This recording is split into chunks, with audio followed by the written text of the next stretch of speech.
All right, we are going to first talk about The Surfer, directed by Lorcan Finnegan. Lorcan Finnegan might sound kind of interesting to you because you're like, well, it's a surfer. Where is this taking place? California? Nope, it's taking place in Australia with Nicolas Cage as the star. Okay, hang in with me. Directed by Lorcan Finnegan, an Irish gentleman. So it is an Irish-Australian co-production. Lorcan, I know best from a few movies. I know he made Nocebo, but I don't think I ever saw Nocebo, or maybe I know Greg did. But I did see a Vivarium, and I also saw a short he did called Foxes. I saw another movie he made too, but Vivarium was kind of a very polarizing movie because it was very stylized, almost a Twilight Zone-esque sort of a setup. But also a lot of people found it to just go too far off the deep end to really keep them all the way along. I think it's a little bit underrated. I think Vivarium's kind of a cool and odd, a very odd movie, and I appreciated it. Anyway, that's Lorcan. So what is this movie? What is The Surfer? Once again, very highly stylized.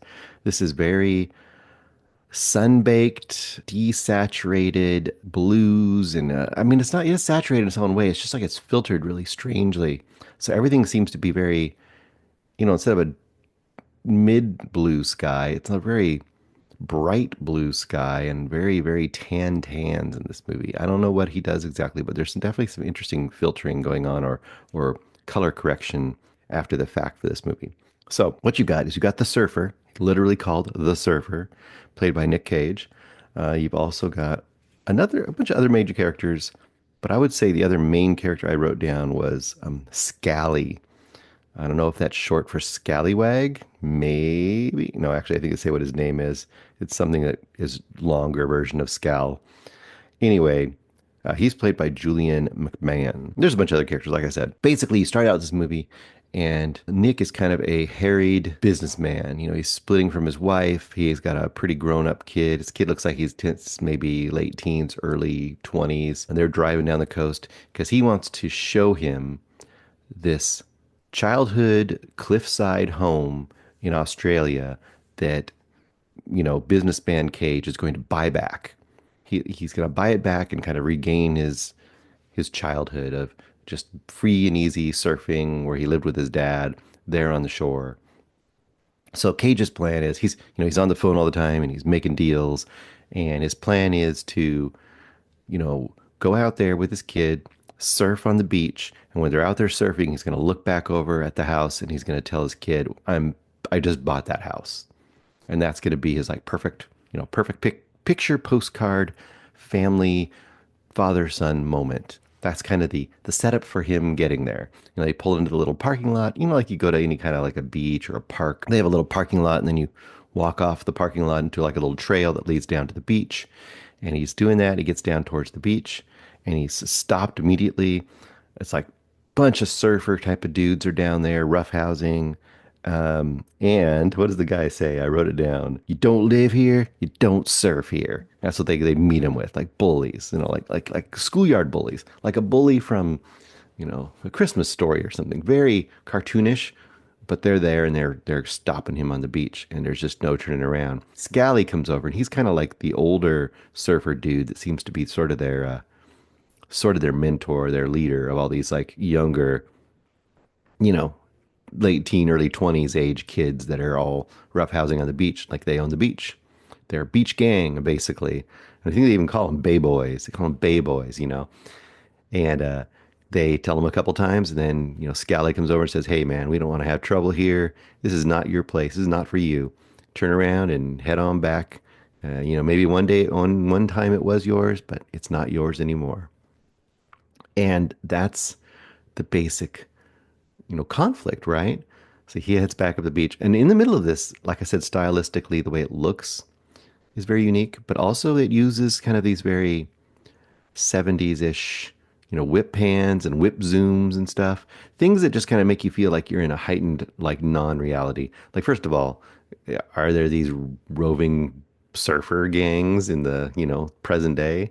I kind of don't think so, but that's fine. You have to kind of take the heightened unreality of the situation. It's very, very set up to make you kind of go like, okay, we're not in the actual real world. This is like the internal hyper world of Mr. Cage. Anyway, you're back at that parking lot, and so begins a an unraveling epic for the surfer because he kind of ends up being in kind of a purgatory. This parking lot ends up being like a purgatory for him. For some reason, he doesn't leave it. His kid does, and it's weird. Like him, I've kind of got lost in this dream. I was watching the movie and I can't remember how his kid left, but he did, but very quickly, Cage is meeting all the various types of people that are coming and going from this parking lot. Not a huge parking lot. It probably only fits like, I don't know, 40 cars, 30 cars at the most. In the one corner, there's an old beaten down car that seems to have been parked there forever with a sort of a homeless dude that kind of lives there, and he comes up and talks to people. They have a little pop up kind of a food drink stand in the corner. Various people come and go, families come and go.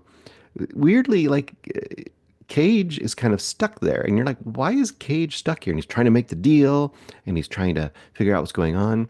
And I was really thinking this is going to be maybe one of my favorite movies of the year for the first, I don't know, half, because it's just one thing after another thing going wrong for him, and you see him just being dismantled emotionally and physically by all these different mishaps and terrible decisions on his part. And I almost thought of like falling down. With falling down, it's a journey, right? He's going, he's trying to get someplace. And as he goes there, he keeps encountering these cartoonish kind of types, tropes, not tropes, but kind of stereotypes of people. And each of those keeps tearing him down. But what you're really learning is how messed up and he is not a great person and all these different things about society. This one's kind of a version of that, but in this parking lot where he's getting, like I said, slowly pulled apart emotionally and physically. Another thing is there's kind of this little overlook next to the parking lot where he can look down at the beach. And he keeps going up there and looking down at the marauding Bay Boys, and their behavior is almost cult-like, which is humorous, but also just, once again heightened. And to me, at some points, it almost felt like, because I talked about it being like falling down, it also felt a little bit like The Road Warrior. And if you remember in The Road Warrior, there's these scenes in there where he's up on the hilltop and he's looking down at the marauding gangs, from his height. And he's watching them, and before he engages with them, he's kind of watching what they do. And you get a little of that in this movie too. Now, all that being said, I said, well, this is going to be like one of my favorite movies of the year. You got Cage unraveling and getting more and more cagey, and you've got this kind of weird, crazy situation, and it's just kind of a very isolated, focused, you know, comedy, drama, thriller, psychological thriller. It's not really action, psychological thriller, I guess. But to some degree, it kind of falls off a cliff in the last third. Either either you love it even more in the final third, or it loses you in the final third. And I think it was one of those movies that kept hanging on by his fingernails at the last third for me. And I don't think it fell off the cliff enough for me to not recommend it. I think overall, the highs on this movie are enough that it buoys me along and still gives me a pretty strong recommendation for me. But it just should have been a great movie. It should have been an easy, five-star banger for me.